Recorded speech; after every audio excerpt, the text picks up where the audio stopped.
శుక్లాంబరధరం విష్ణుం శశివర్ణం చతుర్భుజం ప్రసన్నవదనం ధ్యాయేత్ సర్వవిఘ్నోపశాంతయే అగజా ఆనన పద్మార్కం గజాననమహర్నిశం అనేకదంతం భక్తానాం ఏకదంతముపాస్మహే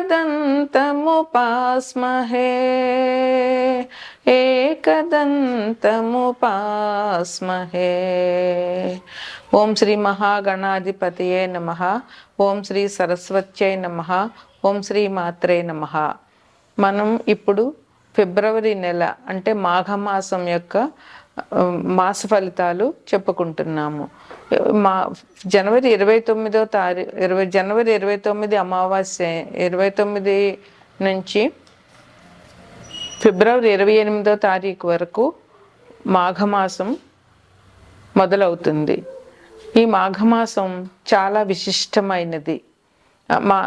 ఈ చాలా పుణ్యకార్యాలు చేసుకోవడానికి, వివాహాది శుభకార్యాలు చేసుకోవడానికి, ఇంకా నోములు వ్రతాలు ఏవైనా చేసుకోవడానికి మాఘమాసం చాలా మంచిది. ఈ మాఘమాసంలో వచ్చే శివరాత్రి నాడు కొత్తగా నోములు పట్టాలి అనుకున్న వారందరూ కూడా, స్త్రీలందరూ కొత్తగా నోములు పడతారు. ఈ మాఘమాసం విశిష్టత ఏమిటంటే సూర్య భగవానుడి ఆరాధన. ఈ మాఘమాసంలో పూర్తిగా అన్ని ఆదివారాలు కూడా చాలా విశిష్టమైనవి. ఈ ఆదివారాలు సూర్యభగవాన్ ఆరాధన మనకి చాలా ఆనందాన్ని, ఆరోగ్యాన్ని ఇస్తుంది. సూర్యభగవానుడు ఆరోగ్యానికి ప్రదాత. అందువల్ల ఈ మాఘపాదివారాలు పాలు పొంగించి ఆవు పిడకలు తీసుకొచ్చి మనం ఇదివరకైతే దాలిలాగా వేసి తాటలో పెట్టేవారు. ఇప్పుడు పిడకలు దొరికిన వాళ్ళు పిడకలు, లేదంటే కుంపట్టు మీద నిప్పులేసి దాని మీద పిడకలు పెట్టి పాలు, మా చిన్నతనంలో మా అమ్మ వాళ్ళందరూ అలాగ పరవాన్నం చేసేవారు. ఆ పరవాన్నం కూడా గరిటెతో కడపకుండా చెరుకు గడతో కలుపుతూ పరవాన్నం చేసేవారు. ఇప్పుడు దొరికినంత వరకు చేయగలుగుతున్నారు. లేకపోయినా ఆవు పాలతో పరవాన్నం చేసి ఆ సూర్యభగవానుడికి నివేదన చేయడం వల్ల ఆయురారోగ్యాలు అందరికీ లభిస్తాయి. మనకి ప్రత్యక్షంగా కనిపించే దైవమే సూర్యభగవానుడు. ఆయన ఆరోగ్యాన్ని, ఆనందాన్ని అన్నిటినీ ఇస్తాడు. ఏ గ్రహం బాగుండాలన్నా ముందు సూర్యుడు బాగుండాలి. నవగ్రహాల్లోనూ సూర్యభగవానుడు మన జాతకంలో బాగుంటే అన్ని రకాల సౌకర్యాలు మనకి లభించుతాయనడంలో ఎటువంటి సందేహం కూడా లేదు. ఈ మాఘమాసం జనవరి 29 నుంచి మొదలయ్యి ఫిబ్రవరి 28 వరకు ఉంటుంది. ఈ మాఘమాసంలో 4 ఆదివారాలు మాఘపాదివారాలు అంటారు. అట్లాగే 4వ తారీఖున రథసప్తమి. ఈ రోజుని విశేషంగా సూర్యభగవాన్ని ప్రార్థించి రథం చేసి, తులసమ్మ దగ్గర ముగ్గులు పెట్టి రథం చేసి, చిక్కుడుకాయలతో రథం చేసి, చిక్కుడాకుల్లో పరవాన్నం నైవేద్యం పెట్టడం ఆచారంగా వస్తోంది. అట్లాగే ఈ మాఘమాసంలో 3వ తారీఖు అంటే 3/2/2025 వసంత పంచమి. సరస్వతీదేవి పూజ చేయాలి. ఆ రోజు సాధ్యమైనంత వరకు తల్లిదండ్రులు పిల్లల చేత సరస్వతీదేవి పూజ చేయించి తోచినంత నైవేద్యాలు పెట్టి పిల్లలకి పంచడం వల్ల సరస్వతి అనుగ్రహం పిల్లలకు కలిగి చదువు సంధ్యలు వారికి బాగా వస్తాయి. ఈ వసంత పంచమిని తల్లిదండ్రులు పిల్లల చేత పూజ చేయించడం వల్ల పిల్లలు అభివృద్ధిలోకి వస్తారు. ఈ మాఘపాడ్యం నుంచి గుప్త నవరాత్రులు, శ్యామలా గుప్త నవరాత్రులు మొదలవుతున్నాయి. ఇవి జనవరి 30 నుండి మొదలయ్యి ఫిబ్రవరి 7వ తారీఖు వరకు ఈ నవరాత్రులు చేయాలి.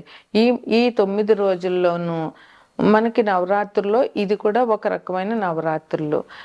ఈ నవరాత్రుల్లో సరస్వతీదేవి పూజ ప్రాధాన్యంగా చెయ్యాలి. మాతంగి అష్టోత్తరం కానీ, శ్యామల అష్టోత్తరం కానీ, లేదా శ్యామల షోడశనామాలతో అర్చన కానీ, అదంతా రాకపోతే సరస్వతీదేవి అష్టోత్తరం కానీ, లేదా సరస్వతీదేవి సహస్రనామాలతో కానీ పూజ చేసి 9 రోజులు పిల్లల పుస్తకాలు దేవుడి దగ్గర పెట్టి తల్లిదండ్రులు పూజ చేయడం వల్ల పిల్లలు అభివృద్ధిలోకి వస్తారు. ఈ 9 రోజులు కూడా ఈ శ్యామలా గుప్త నవరాత్రులు కూడా ఈ మాఘమాసంలో చెప్పుకోదగినటువంటి మంచి పండుగ. ఇక అన్నిటికంటే ముఖ్యమైనది, చాలా విశిష్టమైనది మహాశివరాత్రి. అది ఫిబ్రవరి 26వ తారీఖునే మహాశివరాత్రి వచ్చింది. ఈరోజు శివుడిని పూజించడం వల్ల అందరికీ చాలా మంచి జరుగుతుంది. అన్ని దైవాల్లోకి శివ భగవానుడే ముఖ్యం. ఈయన్ని పూజ చేసి ఈయనకి అభిషేకం చేయడం వల్ల ఎటువంటి దోషాలున్న జాతకంలో అవన్నీ పూర్తిగా పోతాయి. శివ భగవానుడు సంకల్పించితే శివుడి ఆజ్ఞ లేనిదే ఏమైనా కుట్టదు అంటారు. మనకి ఏది జరగాలన్నా శివుడి ఆజ్ఞ ఉండాలి. అందువల్ల శివపార్వతులు ఈ లోకానికి తల్లిదండ్రులు. శివపార్వతులను పూజించడం వల్ల, శివుడికి అభిషేకాలు చేయడం వల్ల, భక్తితో ఓం నమ శివాయ అనే శివ పంచాక్షరి చేయడం వల్ల మనందరికీ కూడా చాలా మంచి జరుగుతుంది. జీవితంలో ఉన్న కష్ట నష్టాలు అన్నీ కూడా పోతాయి. అందువల్ల ఈ మహాశివరాత్రి నాడు పొద్దున్న ఉదయాన్నే లేచి గుడికి వెళ్ళి శివ దర్శనం చేసుకుని, ఇంట్లో పూజ చేసుకుని, రోజంతా ఉపవాసం ఉండి, రాత్రి ఎవరి ఆనవాయితీని బట్టి వారు పండ్లో ఫలాలో ఏదైనా తీసుకుని రాత్రి జాగరణ చేయడం వల్ల ఈ మహాశివరాత్రి పుణ్యదినం జరుగుతుంది. అందువల్ల ప్రజలందరూ కూడా ఈ మహాశివరాత్రిని మంచిగా జరుపుని శివుని కృపకు పాత్రలవుతారని ఆశిద్దాం.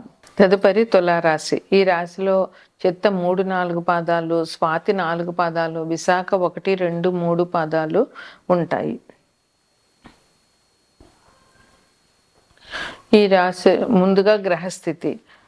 ఈ రాశి తులారాశిలో ఏ రకమైన గ్రహము లేదు. తులారాశికి అధిపతి శుక్రుడు. మకరంలో రవి బుధులు ఉన్నారు. కుంభంలో శని భగవానుడు ఉన్నారు. మీనంలో శుక్రుడు రాహువు ఉన్నారు. వృషభంలో గురువు ఉన్నారు. మిథునంలో కుజుడు ఉన్నారు. కన్యలో కేతు ఉన్నారు. అంటే తులారాశికి వ్యయంలో కేతు ఉన్నారు. ఈ రాశి వారికి వ్యాపారం చేసే వాళ్ళకి చాలా బాగుంది. ఈ రాశి వారికి, ఈ రాశిలో అందరికీ చాలా అనుకూలంగా ఉంది ఈ మాసం అని చెప్పవచ్చు. ఫిబ్రవరి నెల ఈ రాశిలో వ్యాపారం చేసే వాళ్ళకి చాలా బాగుంది. కుటుంబం విషయం కూడా చాలా బాగుంది. అందరూ ఒక మాట మీద నిలబడి కుటుంబంలో పరస్పర సహాయ సహకారాలు చేసుకుంటూ ఒకరి మాట ఒకరు గౌరవించుకుంటూ ఉంటారు. అలాగే కుటుంబ వాతావరణం వీరికి చాలా ఆహ్లాదంగా ఉండే అవకాశం ఈ రాశి వారికి చాలా బాగా ఉంది. సంతానం విషయంలో కూడా బాగుంది. సంతానానికి ప్రయాణాలు చేసేటటువంటి సూచనలు కనబడుతున్నాయి. అందువల్ల వీరి సంతానం ప్రయాణాల మీద ఆధారపడి ఉంటారు. ఈ రాశిలో ఏ వృత్తి వ్యాపారాలు చేస్తున్న వాళ్ళకైనా సరే ధనం అనేటటువంటిది బాగా వచ్చే అవకాశాలు చాలా ఉన్నాయి. ఆరోగ్య విషయంలో మాత్రం కొంచెం ఇబ్బందులు వచ్చే అవకాశం ఉంది. అందువల్ల ఆరోగ్య విషయంలో ఈ రాశి వారు కొంచెం జాగ్రత్తగా ఉండవలసిన అవసరం ఎంతైనా ఉంది. ఆదాయం బాగుంటుంది. వీరికి పాతగా ఉన్నటువంటి అప్పులన్నీ కూడా వీరు తీర్చేస్తారు ఈ మాసంలోనూ. అందువల్ల ఆదాయం బాగా ఉండడం వల్ల పాత అప్పులన్నీ తీరిపోతాయి. విద్యార్థులందరికీ కూడా ఒత్తిడి అనేటటువంటి తప్పదు. ఎటువంటి ఇబ్బందులు లేవు. వారికి సజావుగా సాగిపోతూ ఉంటుంది. వివాహ శుభకార్యాలు ఈ రాశిలో వారు చాలా బాగా ఈ మాసంలో ఎంజాయ్ చేస్తారు. వీరింట్లో వివాహాలు జరిగే అవకాశం ఉంది. లేదా వీరు ఎక్కడికైనా వివాహానికి అటెండ్ అవ్వడానికి వెళ్ళే అవకాశాలు ఉన్నాయి. అలాగే విందు భోజనాలు చాలా ఉన్నాయి. శుభకార్యాలు కూడా ఈ రాశిలో వారికి బాగా ఈ మాసంలో కనబడుతూ ఉన్నాయి. శుభకార్యాలకు అటెండ్ అవ్వడము, లేదా వీరే శుభకార్యాలు చేయడము, అలాగే వివాహ శుభకార్యాలకు వీళ్ళు వెళ్ళడము, లేదా వీళ్ళలోనే వివాహాలు జరగడము, ఇట్లాంటివన్నీ ఈ రాశి వారికి చాలా బాగుంది. వృత్తి వ్యాపారాల్లో ఉన్న వాళ్ళందరికీ కూడా ఆదాయం చాలా బాగా ఉన్నది. వీరికి ఉన్నతాధికారుల నుంచి అభివృద్ధి ఉంది. ఉన్నతాధికారుల నుంచి మంచి పొగడ్తలు వస్తాయి. వాళ్ళ అభివృద్ధికి ఉన్నతాధికారులు వెళ్ళిన ప్రశంసలతో ముంచెత్తే అవకాశం చాలా ఉంది. స్పెక్యులేషన్ వాళ్ళకు కూడా ఈ మాసం బాగానే ఉంది. ప్రయాణాలు చేసే వారికి ఈ మాసంలో ఎటువంటి ఇబ్బందులు లేకుండా ఉంటుంది. అయితే అన్ని రంగాల వారికి కూడా ఈ మాసం చాలా బాగా ఉంది. మంచి వార్తలు వింటారు ఈ రాశివారు. అయితే అందరికీ ఒకేలాగా ఉంటుందని చెప్పలేము. ఎందువలనంటే గోచారాన్ని బట్టి ఫలితాలు చెప్తాము. అయితే ఎవరికైనా జన్మజాతకంలో ఏదైనా 1, 2 గ్రహాలు బాగా లేనప్పుడు వారికి కొంచెం ఇబ్బందులు అనేవి ఉంటాయి. అందులో ముఖ్యంగా కొంతమంది స్త్రీలకి పుట్టింటి వారితో విరోధాలు వచ్చే అవకాశం ఉంది. అందువల్ల స్త్రీలు పుట్టింటి వారితో మాట్లాడేటప్పుడు కొంచెం జాగ్రత్తగా ఉండడము, వాళ్ళు ఒక మాట అన్నా నా వాళ్లే కదా అని సర్దుకుపోవడం అనేటటువంటిది ఈ రాశి స్త్రీలు చేయవలసిన ముఖ్యమైనటువంటి విషయం. అట్లాగే ఖర్చులు కొంచెం ఎక్కువ జరిగే అవకాశం ఉంది. అందువల్ల అది కాక వ్యయంలో కేతు ఉన్నారు. కేతువు పుణ్యకార్యాలు చేయిస్తారు. పుణ్యకార్యాలు చేయడం వల్ల ఖర్చు జరిగినా కూడా ఆ ఖర్చు మంచికే అని అనుకోవాలి. అలాగే ఖర్చులకి మానసికమైన ఇబ్బందుల నుంచి తట్టుకోవడానికి గణపతి పూజ చేయడం చాలా మంచిది. గణపతిని ఎప్పుడైతే పూజిస్తామో అప్పుడు కేతు సంతృప్తి పడతారు. అలాగే వాత సంబంధమైనటువంటి నొప్పులు వచ్చే అవకాశాలు ఉన్నాయి ఈ రాశి వారికి. అందువల్ల వీరు చాలా ఆ విషయంలో కొంచెం జాగ్రత్తగా ఉండవలసిన అవసరం ఉంది. స్పెక్యులేషన్ వ్యాపారం అయితే వీరికి బాగా ఉంటుంది. బాగా అంటే అలా నడుస్తూ ఉంటుంది.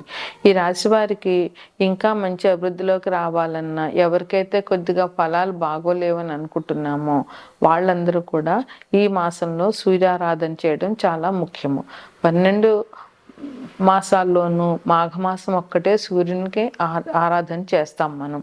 అందువల్ల ఈ మాసంలో వచ్చే రథసప్తమి రోజున మాఘపాది వారాలు 4 ఆదివారాలు ఉదయాన్నే లేచి సూర్యభగవానుడికి అర్ఘ్యం ఇవ్వడము, అదేవిధంగా ఆదిత్య హృదయ పారాయణ చేయడము ఈ రాశి వారికి చాలా ముఖ్యమైనది.